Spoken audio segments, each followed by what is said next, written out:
धरती के एक साधारण से शहर में रहने वाला जिज्ञासु छात्र आर्यन बचपन से ही रात के आकाश को देखकर ये सोचता रहता था कि तारे सिर्फ चमकते बिंदु नहीं बल्कि अनगिनत कहानियों के द्वार हैं। जब बाकी बच्चे खेलते थे तब वो अपनी पुरानी किताबों, टूटी दूरबीन और कल्पनाओं के सहारे ब्रह्मांड की यात्रा कर लिया करता था। उसकी माँ अक्सर कहती थी कि सपने अच्छे हैं लेकिन जमीन पर रहकर देखो, जबकि उसके पिता चुपचाप उसके जुनून को समझते थे। समय बीतता गया और आर्यन की ये जिज्ञासा विज्ञान में बदल गई। उसने खगोल विज्ञान को अपना जीवन बना लिया और वही जिज्ञासा उसे वर्ष 2145 के उस ऐतिहासिक क्षण तक ले आई जब मानवता ने पहली बार मिल्की वे से बाहर जाने का निर्णय लिया। अंतर्राष्ट्रीय अंतरिक्ष एजेंसी ने एक अभूतपूर्व मिशन की घोषणा की जिसका नाम रखा गया प्रोजेक्ट इन्फिनिटी ब्रिज। इस मिशन का उद्देश्य था पृथ्वी से लगभग 25 लाख प्रकाश वर्ष दूर स्थित एंड्रोमेडा गैलेक्सी तक पहुंचना और वहां के रहस्यों को समझना। ये मिशन न केवल तकनीक की परीक्षा था बल्कि मानव साहस, धैर्य और चेतना की भी परीक्षा था। हजारों वैज्ञानिकों में से चयन हुआ एक छात्र का, वही आर्यन, क्योंकि उसमें ज्ञान के साथ वो प्रश्न था जो मशीनें नहीं पूछ सकती। जब अंतरिक्ष यान अनंतवान आकाश की ओर बढ़ा तो आर्यन ने खिड़की से पीछे मुड़कर देखा। नीली धरती धीरे धीरे एक चमकती बिंदु बनती जा रही थी और उसी क्षण उसे एहसास हुआ कि वो सिर्फ एक ग्रह नहीं बल्कि पूरी मानवता का प्रतिनिधि है। जैसे जैसे यान आगे बढ़ता गया समय का अर्थ बदलने लगा। जहाज के भीतर समय सामान्य था लेकिन बाहर ब्रह्मांड में समय लगभग ठहर सा गया था। आर्यन ने पहली बार समझा कि अंतरिक्ष दूरी नहीं बल्कि अनुभव है। उसने न्यूट्रॉन सितारों के पास से गुजरते हुए देखा कि कैसे घनत्व स्वयं समय को मोड़ देता है।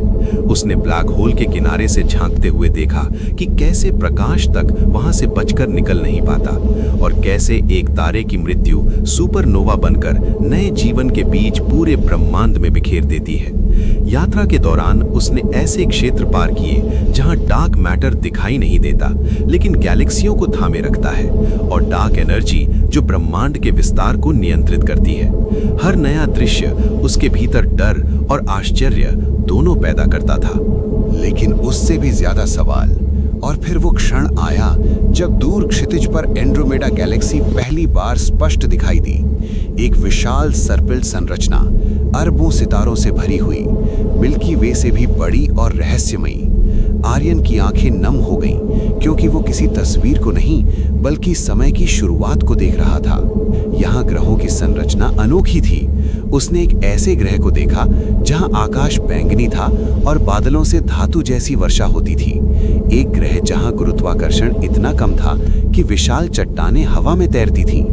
एक ग्रह जहाँ समय पृथ्वी की तुलना में 3 गुना धीमा चलता था और जीवन की संभावनाएं बिल्कुल अलग रूप में मौजूद थीं। आर्यन ने वहां की मिट्टी, वायुमंडल और ऊर्जा तरंगों का अध्ययन किया और पाया कि जीवन केवल पानी और ऑक्सीजन तक सीमित नहीं बल्कि ब्रह्मांड में जीवन के रूप अनगिनत हो सकते हैं। एक ग्रह पर उसे ऐसे रेडियो संकेत मिले जो प्राकृतिक नहीं थे बल्कि गणितीय पैटर्न में थे। ये स्पष्ट संकेत था कि वहां कभी कोई उन्नत सभ्यता मौजूद रही होगी। उसने विशाल ऊर्जा स्तंभ, स्वचालित संरचनाएं और स्वयं संचालित प्रणालियां देखी जो ये बताती थीं कि मानवता शायद ब्रह्मांड में अकेली नहीं है। हालांकि उसने किसी जीव को प्रत्यक्ष नहीं देखा लेकिन उनकी उपस्थिति का एहसास हर जगह था। एंड्रोमेडा की गहराई में उसे एक ऐसा क्षेत्र मिला जहां ऊर्जा असामान्य व्यवहार कर रही थी, वैज्ञानिक भाषा में जिसे बाद में चेतना क्षेत्र कहा गया। यहाँ आर्यन ने महसूस किया कि उसके विचार यान की प्रणालियों को प्रभावित कर रहे हैं, जैसे ब्रह्मांड स्वयं उससे संवाद कर रहा हो।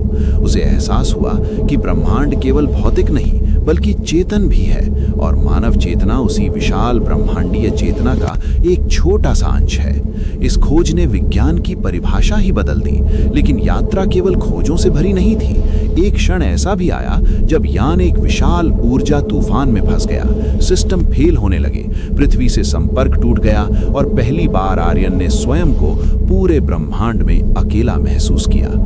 डर उसके भीतर समा गया, लेकिन उसी क्षण उसे याद आया कि ज्ञान केवल किताबों में नहीं बल्कि संकट में निर्णय लेने की क्षमता में भी होता है।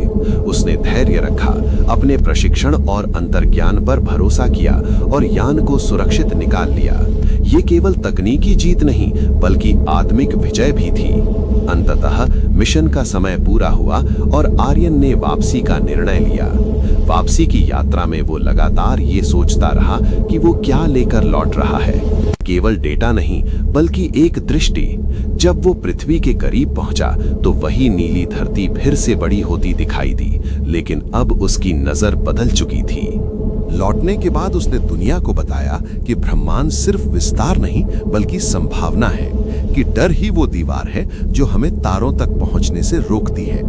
उसने कहा कि एंड्रोमेडा तक जाना एक यात्रा थी, लेकिन असली यात्रा अपने भीतर की सीमाओं को पार करना था। और कहानी का अंत उसी दृश्य से होता है जहां आर्यन फिर से रात के आकाश को देख रहा है, लेकिन अब सवाल अलग है, क्योंकि अब वो जान चुका है कि खोज कभी समाप्त नहीं होती। ब्रह्मांड अनंत है और इंसान की जिज्ञासा ही उसकी सबसे बड़ी शक्ति है। और ऐसी ही ज्ञानवर्धक वैज्ञानिक रहस्यों के लिए वीडियो को एक लाइक करके चैनल को सब्सक्राइब कर लेना। मिलते हैं अगली वीडियो में। Thank you to all.